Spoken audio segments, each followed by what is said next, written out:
ఏలూరు జిల్లా ద్వారకా తిరుమల చిన్న తిరుమలేశని ఆలయంలో జరుగుతున్న స్వామివారి దివ్య పవిత్రోత్సవాలు ఆదివారం జరిగిన విశేష కార్యక్రమాలతో ముగిశాయి. ఏడాది పొడవునా ఆలయంలో తెలిసి తెలియక దొర్లిన తప్పుల ప్రాయశ్చిత్తం నిమిత్తం నిర్వహించిన ఈ ఉత్సవాలు 4 రోజుల పాటు ఘనంగా జరిగాయి.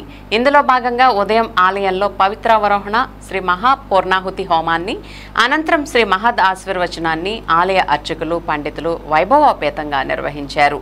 శ్రీవారి మూల విరాట్, అలివేలు మంగమ్మ, ఆండాళ్ అమ్మవార్ల ఉత్సవమూర్తులపై ఉంచిన దివ్య పవిత్రాలను అర్చకులు వేద మంత్రోచ్చరణల నడుమ తొలగించారు. అనంతరం వివిధ దినుసులతో శ్రీ మహాపూర్ణాహుతి హోమాన్ని ఆలయ అర్చకులు నేత్రపర్వంగా జరిపారు.